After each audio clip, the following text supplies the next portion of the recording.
Hello students, welcome back in my class. मैं हूं राजेश शर्मा और आप देख रहे हैं मेरा channel study time by Rajesh Sharma. आज के इस वीडियो में हम बात करेंगे कक्षा 12 की अंग्रेजी की बुक फ्लेमिंगो का first chapter the last lesson. और इसका आधा पार्ट मैं आपको पढ़ा चुका हूं मेरे लास्ट वीडियो में। और यदि आपने मेरा लास्ट वीडियो नहीं देखा है तो आप मेरे चैनल को सब्सक्राइब कर लें और वहाँ जा कर के आप मेरा पिछला वीडियो देख सकते हैं। और इस वीडियो के अंदर भी हम अंग्रेज़ी से हिंदी में इस लेसन की ट्रांसलेशन करेंगे और जो भी यहाँ पर आपके डिफ़िकल्ट वर्ड्स आएंगे उनकी भी हम हिंदी में अर्थ देखेंगे, मीनिंग करेंगे। तो आइए शुरू करते हैं। Let's begin. What a thunderclap these words were to me. मेरे लिए ये शब्द एक वज्रपात की तरह थे। थंडर क्लैप का मीनिंग होता है बच्चों बिजली का कड़कना, यानी आकाश में जो बिजली कड़कती है उसे हम कहते हैं थंडर क्लैप। ओ द रेचेस, अरे दुष्टो, दैट वाज व्हाट, ये वही बात थी, ये वही समाचार था। They had put up at the town hall, जो उन्होंने टाउन हॉल के सामने बुलेटिन बोर्ड पर लगा रखा था। माई लास्ट फ्रेंच लेसन, मेरा अंतिम फ्रेंच लेसन। भाई क्यों? I hardly knew how to write, अभी तो मैं मुश्किल से लिखना ही सीख सका हूँ। I should never learn any more, अब मैं और आगे कभी भी नहीं सीख पाऊँगा। आई मस्ट स्टॉप देयर, मुझे यहीं रोक देना पड़ेगा, यानी मुझे अब फ्रांसीसी भाषा जो मैं सीख रहा था उससे मुझे अब यहीं रुक जाना पड़ेगा। देन, तब, oh how sorry I was for not learning my lessons, तब मुझे इस बात पर खेद हुआ कि मैंने मेरे लेसन्स को क्यों नहीं सीखा था। फॉर सीकिंग बर्ड्स एग्स, और क्यों मैंने पक्षियों के अंडे पकड़ने में अपना वक्त बर्बाद किया। और गोइंग स्लाइडिंग ऑन द सार, और क्यों मैं सार पर गया फिसलने के लिए और वहाँ जा कर के मैंने अपना वक्त बर्बाद किया जबकि मुझे अपने लेसन्स याद करने चाहिए थे। तो मुझे आज इस बात पर बहुत ही खेद हो रहा है कि मैंने मेरे लेसन्स याद क्यों नहीं किए थे। ये सारी चीज़ें वो लिटिल फ्रेंच नाम का जो लड़का है वो सोच रहा है। माई बुक्स, मेरी किताबें, that had seemed such a nuisance a while ago, यानी मेरी किताबें जो अभी थोड़ी देर पहले ही मुझे बहुत ही बकवास लग रही थी, बहुत ही मुसीबत लग रही थी, न्यूसेंस लग रही थी। सो हैवी टू कैरी, जो ले जाने में बहुत भारी लग रही थी, हैवी लग रही थी। My grammar and my history of the saints, मेरी ग्रामर की किताब और मेरी हिस्ट्री ऑफ द सेंट्स की किताब, यानी संतों के इतिहास की किताब। वर ओल्ड फ्रेंड्स नाउ, अब मेरे लिए ये पुरानी मित्र बन गई थी। That I couldn't give up, जिनको मैं त्याग नहीं सकता था। एंड एम हेमल टू, और एम हेमल को भी। The idea that he was going away, ये विचार कि अब एम हेमल हमको छोड़ करके जा रहे थे। That I should never see him again, और ये कि मैं अब उनको दोबारा कभी नहीं देख पाऊँगा। मेड मी फॉरगेट, इन सारी चीज़ों ने मुझे भुला दिया। ऑल अबाउट हिज रूलर, उसके डंडे के बारे में। And how cranky he was, और इस बारे में कि वो कितने सनकी थे, क्रैंकी थे, यानी एम हेमल साहब कितने क्रैंकी थे और कितना उनका डंडा जो था जो हमको हमारी पिटाई करने के काम में आता था। इन सारी चीज़ों को मैंने भुला दिया। पुअर मैन, बेचारा आदमी। It was in honour, in honour मतलब सम्मान में, ये सम्मान में था। ऑफ दिस लास्ट लेसन, इस अंतिम पाठ के।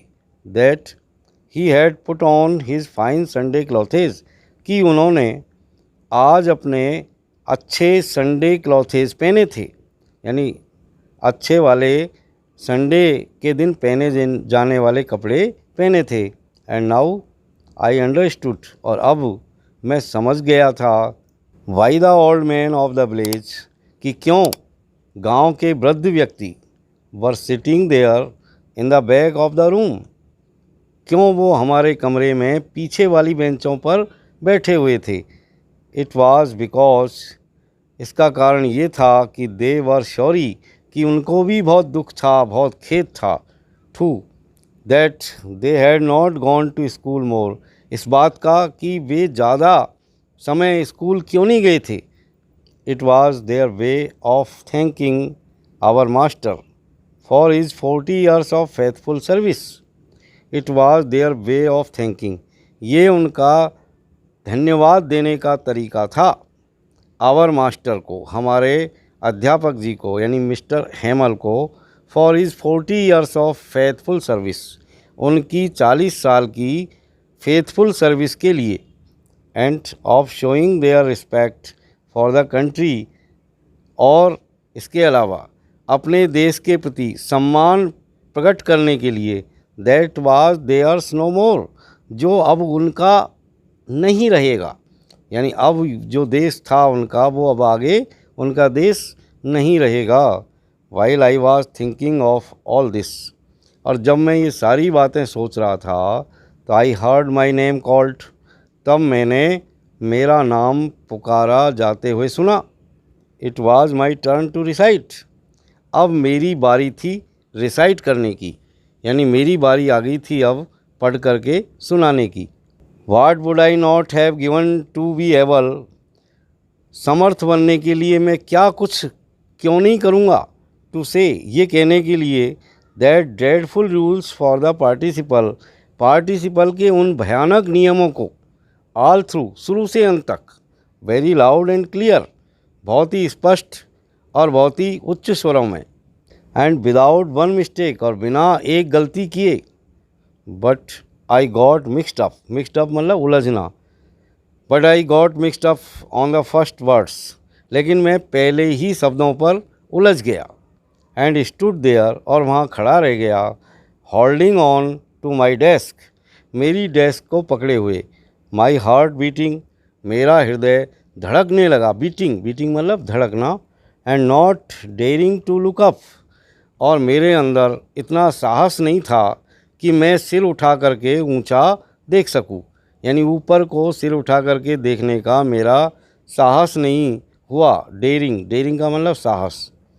आई हर्ड एम हेमल से टू मी, मैंने एम हेमल को मुझसे ये कहते हुए सुना, यानी एम हेमल ने मुझसे ये कहा, I want scold you little French, छोटे फ्रेंच या छोटे बच्चे फ्रेंच, मैं तुमको स्कॉल्ड नहीं करूँगा, यानी मैं तुमको फटकारूँगा नहीं।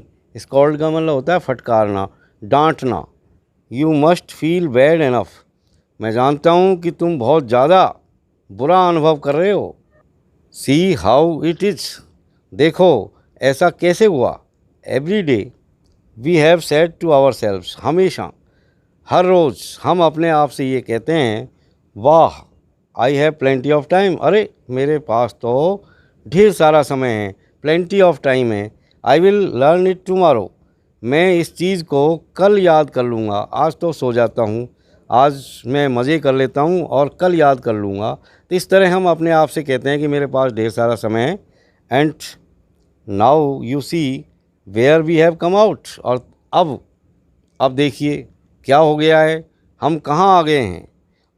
That's the great trouble with Alsace, यही अल्सास की सबसे बड़ी ट्रबल है, सबसे बड़ी परेशानी है। अल्सास की मतलब अल्सास में रहने वाले लोगों की, यानी अल्सास में रहने वाले लोगों की यही सबसे बड़ी समस्या है। क्या है सबसे बड़ी समस्या? कि वो आज की चीज़ों को कल पर टाल देते हैं कि इस काम को मैं कल कर लूँगा।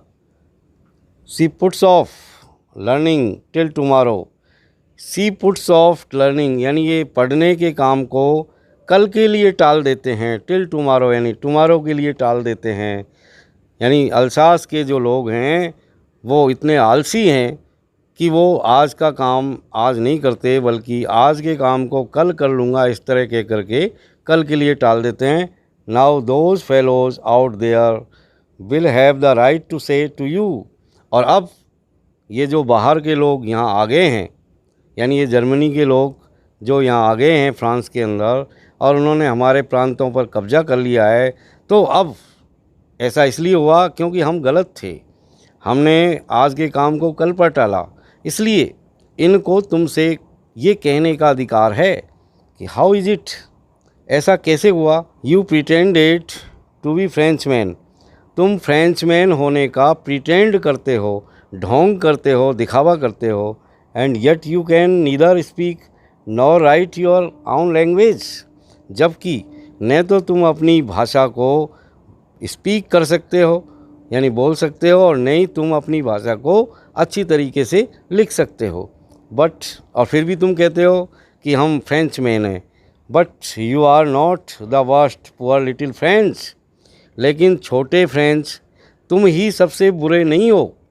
We have all a great deal to reproach ourselves with, हम सभी इसमें कहीं न कहीं भागीदार हैं, हम सभी को फटकारे जाने के काबिल हैं, हम सभी ने गलती की है। Your parents were not anxious enough to have you learn, यानी तुम्हारे माँ बाप तुमको पढ़ाने के प्रति पर्याप्त रूप से चिंतित नहीं थे। एंशियस इनफ मतलब पर्याप्त रूप से चिंतित होना। They preferred to put you to work on a farm और एट द मिल्स, उन्होंने तुमको स्कूल में भेजने के बजाय किसी खेत पर या किसी मिल में काम करने के लिए डालना ज़्यादा उचित समझा। So as to have a little more money, जिससे कि वो और ज़्यादा थोड़ा और ज़्यादा धन कमा सकें तुम्हारे द्वारा, यानी वो तो खुद कमाते ही हैं और तुमको नहीं पढ़ा के और तुमसे काम करवा करके कुछ और ज़्यादा पैसा कमाना चाहते हैं। And I have been to blame also, और मैं भी इसका दोषी हूँ। Have I not often sent you to water my flowers instead of learning your lessons, क्या मैंने तुमको मेरे बगीचे में पौधों को या फूलों को पानी देने के लिए जाने को नहीं कहा था, बजाय तुमको पढ़ाने के। And when I wanted to go fishing, और जब भी मैंने मछली पकड़ने के लिए जाना चाहा तो did I not just give you a holiday, तो क्या मैंने तुम्हारी छुट्टी नहीं कर दी थी। Then from one thing to another, तब एक के बाद दूसरी बात करते हुए M Hamel went on to talk on the French language, M Hamel ने फ्रांसीसी भाषा के ऊपर बात करना जारी रखा।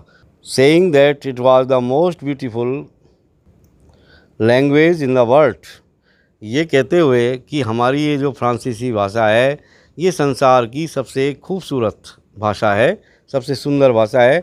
The clearest, the most logical, और ये भी कहा उन्होंने कि ये जो फ्रेंच भाषा है हमारी ये सबसे ज़्यादा स्पष्ट भाषा है। क्लियरेस्ट है, सबसे ज़्यादा क्लियरेस्ट। द क्लियरेस्ट का मतलब सबसे ज़्यादा क्लियर यानी सबसे ज़्यादा स्पष्ट। द मोस्ट लॉजिकल, बहुत ही तर्क संगत यानी सबसे अधिक तर्क संगत। लॉजिकल का मतलब तर्क संगत। That we must guard it among us, यानी हमारी ये जो भाषा है ये हमारे लोगों के मध्य यानी हमारे द्वारा इसकी गार्ड की जानी चाहिए, यानी इसकी सुरक्षा की जानी चाहिए। एंड नेवर फॉरगेट इट, और इसको कभी भी भुलाया जाना नहीं चाहिए, यानी कभी भी हमको हमारी भाषा को भूलना नहीं चाहिए। Because when a people are enslaved, क्योंकि जब भी कभी किसी देश के लोग एनस्लेव्ड हो जाते हैं, गुलाम बन जाते हैं, as long as they hold fast to their language, और जब तक ये लोग अपनी भाषा के साथ बहुत ही होल्ड फास्ट किए रहते हैं यानी उससे जुड़े रहते हैं, बहुत ही मजबूती के साथ जब तक लोग अपनी भाषा से जुड़े रहते हैं, it is as if they had the key to their prison, तो इसका ये अर्थ है कि उनके पास हमेशा अपनी जेल की चाबी उनके पास ही होती है। Then he opened a grammar and read us our lesson, तब उन्होंने ग्रामर का एक पाठ खोला और उसे हमारे लिए पढ़ करके सुनाया।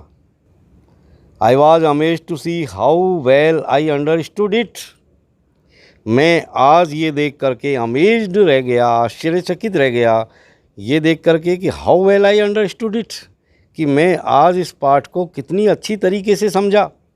All he said seemed so easy, so easy, जो कुछ भी उन्होंने कहा, जो कुछ भी उन्होंने पढ़ाया, मुझे ऐसा लगा कि वो सब कुछ बहुत आसान है, अत्यधिक आसान है।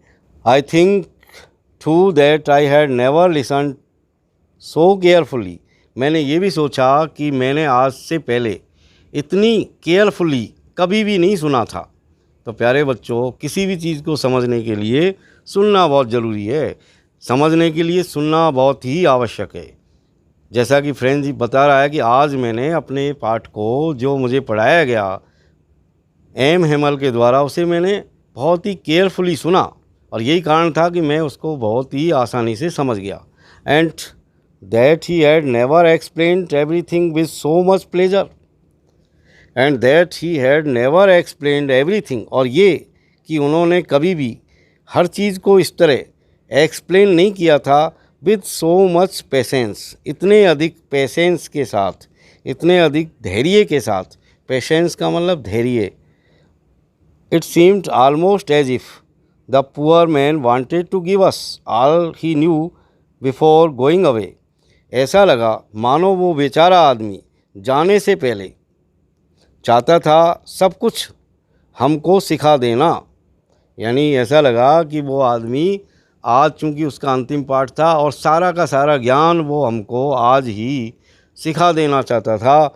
And to put it all into our heads at one stroke, और ऐसा लगा कि जैसे वो सारे ज्ञान को हमारे मस्तिष्क में एक ही स्ट्रोक से भर देना चाहते थे, एक ही झटके से हमारे मस्तिष्क के अंदर सारे ज्ञान को डाल देना चाहते थे। आफ्टर द ग्रामर के बाद में, यानी ग्रामर पढ़ाने के बाद में, we had a lesson in writing, हमको लिखने का पाठ दिया गया, यानी हमको लिखना जो है सिखाया गया। That day M Hamel had new copies for us, उस दिन एम हेमल हमारे लिए नई कॉपी लेकर के आए थे। Written in a beautiful round hand, और उन किताबों के अंदर, यानी उन कॉपियों के अंदर गोल गोल अक्षरों के अंदर, गोल गोल सुंदर अक्षरों के अंदर लिखा हुआ था फ्रांस अल्सेस, फ्रांस अल्सेस, यानी इस तरह के शब्द उसमें लिखे हुए थे, France अल्सेस, France अल्सेस। They looked like little flags floating everywhere in the school room, और ऐसा लगता था मानो वो किताबें यानी वो कॉपियाँ मानो छोटे छोटे झंडे हों और वो स्कूल के कमरे में हर जगह फ्लोटिंग हो रहे हों, मतलब तैर रहे हों, उड़ रहे हों। Hung from the rod at the top of our desk, और ऐसा लगा जैसे वो हमारी डेस्क के ऊपर जो लोहे की रॉड थी उस पर लटके हुए हों। You ought to have see how everyone set to work, तुमको देखना चाहिए था कि किस तरह कक्षा में हर बच्चा अपने काम में लगा हुआ था। And how quite it was, और ये कि कक्षा के अंदर कितनी ज़्यादा शांति थी। The only sound was the scratching of the pens over the paper, यानी कक्षा के अंदर सिवाय कॉपियों के ऊपर पेन के रगड़ने की आवाज़ के अलावा और कुछ भी आवाज़ नहीं हो रही थी। वंस सम बीटल्स फ्लू इन, एक बार कुछ भौरे बीटल्स उड़ते हुए कक्षा के कमरे में आए। But nobody paid any attention to them, लेकिन किसी भी बच्चे ने या किसी भी व्यक्ति ने उनकी तरफ ध्यान नहीं दिया। अटेंशन यानी ध्यान देना, पे यानी देना, पेड एनी अटेंशन यानी किसी भी तरह का ध्यान नहीं दिया। नॉट इवन द लिटिलेस्ट वंस, यहाँ तक कि हमारे बीच में जो सबसे छोटे बच्चे थे उन्होंने भी उन भौरों के ऊपर ध्यान नहीं दिया। Who worked right on tracing their fish hooks, जो अपनी कॉपियों में अपनी पेंसिलों से फिश हुक्स के चित्र बना रहे थे, मछली पकड़ने के कांटों के चित्र बना रहे थे। As if that was French too, जैसे कि ये मछली पकड़ने के हुक ही उनके लिए फ्रेंच लैंग्वेज हो। On the roof the pigeons cooed very low, और तभी मैंने छत के ऊपर कुछ कबूतरों के गुटर गूं की आवाज़ सुनी। कूट गुटर गूं करना, पिजन मतलब कबूतर।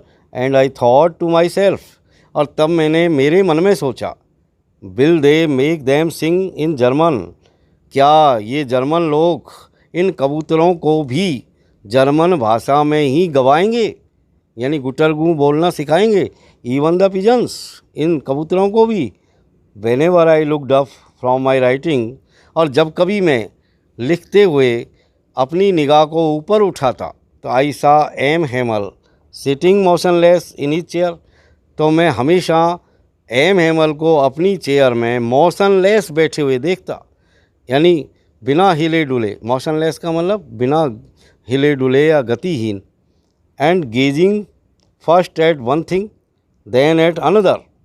और मैं ये भी देखता कि एम हेमल साहब कभी एक चीज़ की तरफ देखते और कभी दूसरी चीज़ की तरफ देखते, as if he wanted to fix in his mind just how everything looked in that little school room.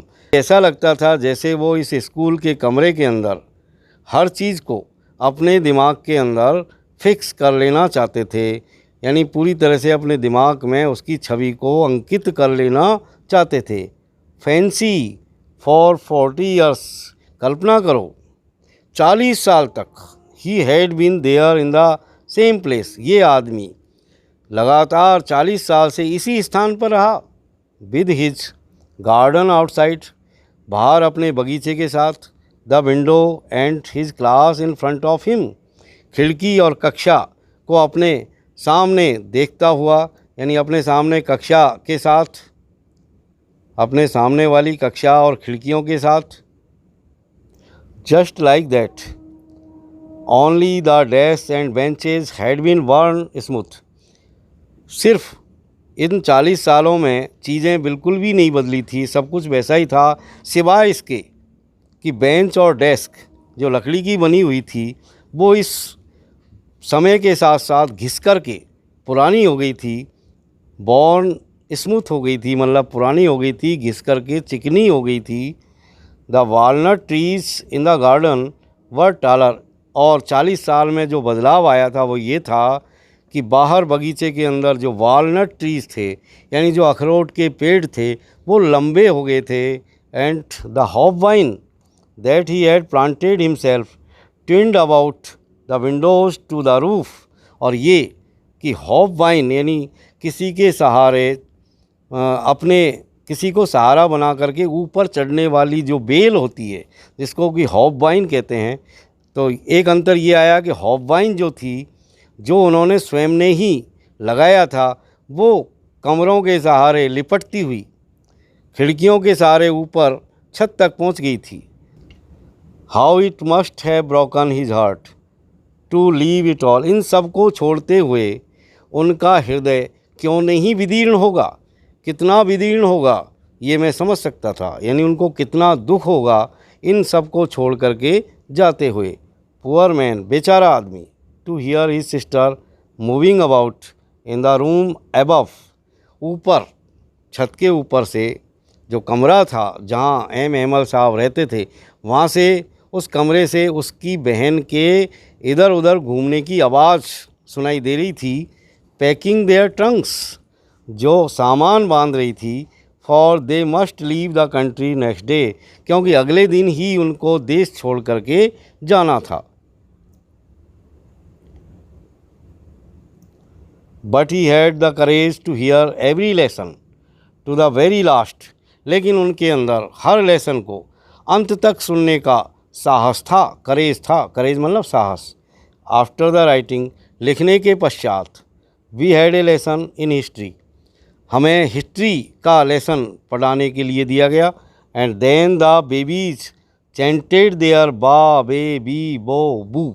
तब बच्चों ने बारखड़ी का जो है संवेद स्वरों में ज़ोर ज़ोर से जो है उन्होंने बोलना शुरू किया, जैसे बा be bi bo bu. Down there at the back of the room old Hauser had put on his spectacles. और पीछे की तरफ ओल्ड हाउजर जो बैठा हुआ था, उन्होंने अपने मोटे चश्मे पहन रखे थे। And holding his primer in both hands, और जिन्होंने अपनी पहली कक्षा की पुस्तक को दोनों हाथों से पकड़ा हुआ था। Spelled the letters with them, उसने भी उन बच्चों के साथ बारखड़ी में साथ दिया बोलने में। You could see that he too was crying, तुम भी उसको चिल्लाते हुए सुन सकते थे। His voice trembled with emotion, उसकी आवाज़ एमोशन के कारण ट्रेम्बल हो गई थी, यानी भावनाओं के साथ कांप रही थी। And it was so funny to hear him that we all wanted to laugh and cry. और उनको इस तरह बच्चों के साथ बोलते हुए सुनना बहुत ही मजाकिया था। और एक बार तो हम सब ने चाहा कि हम जो है ज़ोर ज़ोर से हंसें और चिल्लाएं, how well I remember it, मुझे ये सारी चीज़ें आज भी बहुत अच्छी तरीके से याद है। दैट लास्ट लेसन, वह अंतिम पाठ। ऑल एट वंस यानी तभी अचानक, द चर्च क्लॉक यानी चर्च की जो घड़ी थी, स्ट्रक 12, उसने 12 बजाए। देन द एंजेलस, उसके बाद में धार्मिक प्रार्थना हुई दोपहर 12 बजे जो होती है कैथोलिक चर्च के अंदर, उसे कहते हैं एंजिलस। और ये दोपहर को 12 बजे कैथोलिक चर्च के अंदर जो कैथोलिक ईसाई होते हैं, क्राइस्ट होते हैं, वो 12 बजे एक प्रार्थना करते हैं, धार्मिक प्रार्थना, उसे एंजेलस कहा जाता है। एट द सेम मोमेंट, और ठीक उसी क्षण, the trumpets of the Prussians returning from drill, यानी अपनी ड्रिल से वापस लौटते हुए, अपने अभ्यास से वापस लौटते हुए जो ट्रम्पेट्स बजे यानी तुरहियाँ बजी प्रसियंस की, यानी प्रसियन जो सैनिक थे उनकी तुरहियों की आवाज़ हमने सुनी। साउंडेड अंडर आवर विंडोज़, और ये आवाज़ हमको हमारी खिड़कियों के नीचे से आती हुई सुनाई दी। M Hamel stood up, M Hamel खड़े हो गए। वेरी पहले, दुख के कारण वो पीले पड़ गए थे, पहले मतलब पीला पड़ना। इन हिज चेयर, अपनी कुर्सी के अंदर। आई नेवर सा हिम लुक सो टाल, मैंने आज से पहले उनको इतना लंबा पहले कभी नहीं देखा था।